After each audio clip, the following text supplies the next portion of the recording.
በዛሬው ቪዲዮ ሽምብራ ዱቤ ከአዘጋጃጀት ጀምሮ ምን ነገሮች ላይ መጠቀም እንደምንችል በሰፊው እናያለን። ይህ የማዕድሾ ዩቲዩብ ቻናል ነው። በየሳምንቱ አዳዲስ ቪዲዮዎች ስለሚለቀቁ ሰብስክራይብ እያደረጋችሁ ቤተሰብ ሁኑ።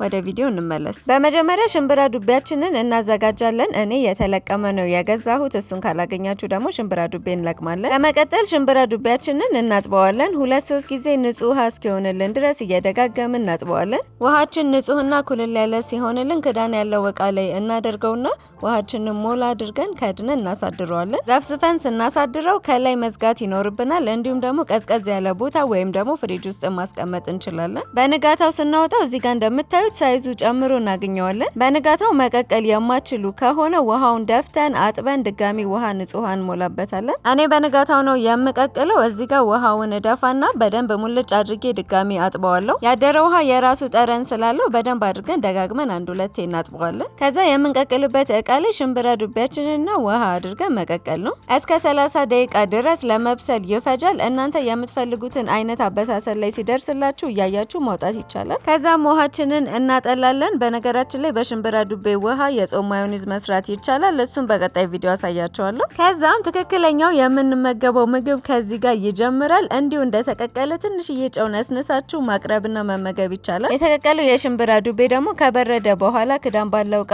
አድርጋችሁ እስከ 5 ቀን ፍሪጅ ውስጥ መቀመጥ ይችላል። ሌላኛው መመገብ የምንችለው ደግሞ የተጠበሰ የሽምብራ ዱቤ ነው። ለከሳት ለመክሰስ ቆንጆ አማራጭ ነው። እሱን ደግሞ እንዴት እንደሰራው ላሳያችሁ። በመጀመሪያ የምንፈልገውን ያህል የተቀቀለ የሽምብራ ዱቤ እናደርጋለን። ወዲያው እንደተቀቀለ የምትጠቀሙት ከሆነ ውሃው በደንብ እስኪንጠፈጠፍ ድረስ ጠብቁ።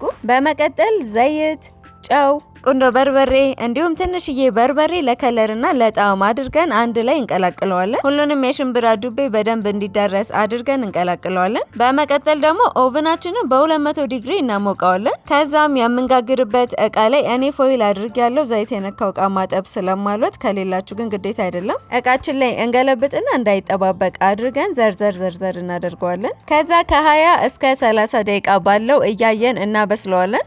መሀል ላይ ደግሞ ማገላበጣችሁ እንዳረሱ ዳር ላይ ያሉት ቶሎ ስለሚያሩ ቀለል ያለ የሚጣፍጥ የሚቆረጠም አይነት ቴክስቸር ሲኖረው እንደበቃው እናውቃለን። ከዛም አውጥተን መመገብ ነው። በጣም ለመክሰስ ቆንጆ አማራጭ ነው። ለልጆችም ይወዱታል። ሌላኛው ደግሞ ሽምብራ ዱቤን በመጠቀም የምንሰራው የጾም ሻክሹካ ነው። እሱን ለመስራት ደግሞ ቆንጆ የቲማቲም ስልስ በቅድሚያ እንሰራለን። በደቃቁ የተከተፈ ሽንኩርት፣ በዛ ያለ ቲማቲም እና የተፈቀፈቀ ካሮት ነው። ስልሳችንን ከሰራን በኋላ ሽምብራ ዱቤያችንን እንጨምራለን። ውሃ ጠብ እያደረግን ሽምብራ ዱቤውን ከስልሱ ጋር እናዋህደዋለን። የሻክሹካ ጣዕም ደግሞ ሌላኛው ግብአት የድንብላል ቅጠል ነው። እሱን ደግሞ ከታትፈን እናሰንሰዋለን። ለትንሽ ደቂቃ ሁሉንም ነገር ካዋድን በኋላ ምግባችን ደርሷል። በእንጀራ በዳቦ ቤት ውስጥ በተሰራ ቂጣ መመገብ ይቻላል። ለቁርስ ቆንጆ አማራጭ ነው። ቴስቱን ደግሞ በጣም አሪፍ ነው። ሌላው ሽምብራ ዱቤ መጠቀም የምንችለው ደግሞ የተለያዩ አይነት ሳላዶችን ስንሰራ ነው። እዚህ ጋር የኪያርና የጥቅል ጎመን ሳላድ ላይ ነው የጨመርኩት። የዚህን ሳላድ አሰራር ከፈለጋችሁ ሌላ የሰራው ቪዲዮ አለ፣ እሱን ማየት ትችላላችሁ።